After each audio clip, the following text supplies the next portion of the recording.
இன்னைக்கு 17ஆம் சௌபாயில சொல்லி இருக்கிற கருத்துக்களை பத்தி விரிவா பார்ப்போம். உங்க ஆலோசனைய விபீஷணன் ஏத்துக்கிட்டாரு. நீங்க அவரை லங்காதிபதியா உலகம் மறிய ஆக்கினீங்கன்னு. ஹனுமன் எதிரி கோட்டைய சார்ந்தவங்களா இருந்தாலும் தர்ம வழியில நடக்கணும்னு ஆசைப்பட்டா அவங்களுக்கும் துணை நிற்கும் பாகுபாடு பார்க்காத குணமுடையவருன்னு துளசிதாசர் இந்த சௌபாயில குறிப்பிட்டிருக்காரு.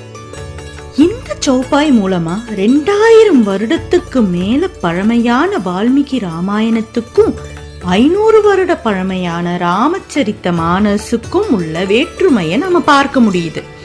வால்மீகி ராமாயணம் பத்தி எல்லோருக்கும் ஏற்கனவே தெரியும் அப்படின்ற காரணத்தினாலையும் துளசிதாசர்னால தான் ஹனுமன் சாலிசா மற்றும் ராமச்சரித்த மானஸ் படைக்கப்பட்டதுங்கிற காரணத்தினாலையும் அவரோட கண்ணோட்டத்தோடையே இந்த சௌபாயை நம்ம அணுகலாம். ராமச்சரித்த மானஸ்ல சீதையை தேடி லங்கைக்கு சென்ற நேரத்திலேயே ஹனுமன் விபீஷணனை சந்திச்சு உரையாடின குறிப்புகள் இருக்கு. அந்த பகுதி தான் வால்மீகி ராமாயணத்துல இருந்து வேறுபடுது. ஹனுமான் சீதா தேவிய லங்கையில தேடிட்டு இருக்கும் போது மானசீகமா ராமரை யாரோ அழைக்கிறது உணர்றாரு. யார் இந்த லங்கையில ராமரை அழைக்கிறாங்கன்னு தெரிஞ்சுக்கணும் அப்படின்ற ஆர்வத்துல அந்த குரல் வர திசையை நோக்கி செல்றாரு. அங்கு சென்று அடைஞ்சு பார்த்தா அங்க இருந்தது விபீஷணன். லங்காதிபதியோட தமையனான விபீஷணன் எதுக்கு ராமரை அழைக்கணும் அப்படிங்கிற கேள்வியோட விபீஷணன் கிட்ட பேச முற்படுறாரு. அப்போ விபீஷணன் மாற்றான் மனைவியான சீதா தேவிய ராவணன் கடத்திட்டு வந்த செயல தர்மத்துக்கு எதிரானதா கருதுறதா ஹனுமன் கிட்ட வெளிப்படையா சொல்றாரு. அது மட்டும் இல்லாம சீதா தேவி இருக்கும் இடத்தையும் ஹனுமன் கிட்ட காட்டி கொடுக்கிறாரு. ராமரோட தூதுவனான ஹனுமனை சந்திக்கிறது மூலமாவது சீதாதேவியோட கடும் துயர் குறையட்டும் அப்படின்ற நல்ல எண்ணத்தோட உதவுறாரு. விபீஷணனோட வேறுபட்ட சிந்தனைய பார்த்த ஹனுமன் அவரோட எண்ணங்களை இன்னும் ஆழமா தெரிஞ்சுக்கணும் அப்படின்னு முற்படுறாரு.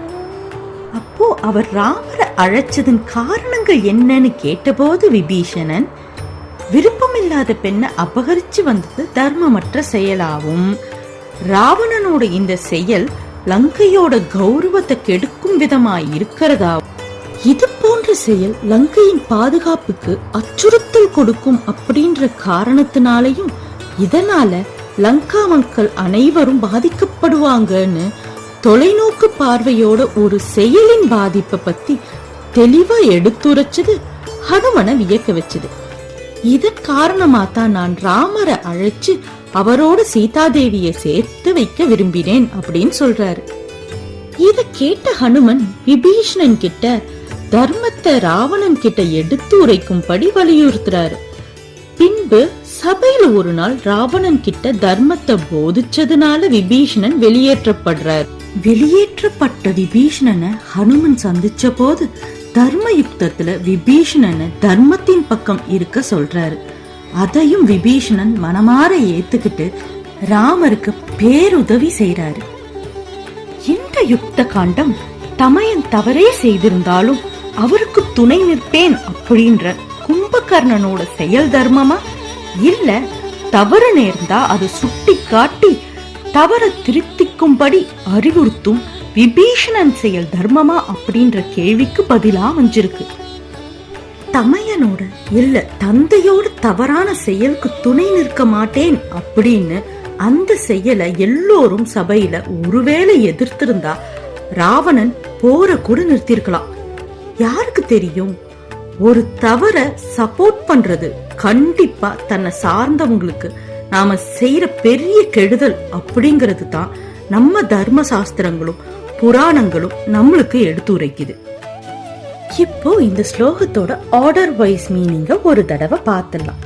துமாரோ மந்த்ரா, உங்களது ஆலோசனையை. விபீஷணன் மானா, விபீஷணன் ஏத்துக்கிட்டாரு. லங்கேஸ்வர் பாய, அவரை லங்காதிபதி ஆக்கினீங்க. சுபஜக ஜானா, இந்த உலகம் அறியும்படி அப்படின்னு சொல்லிட்டு துளசிதாசர் ஹனுமனை பத்தி புகழ்ந்து பாடியிருக்காரு. நன்றி.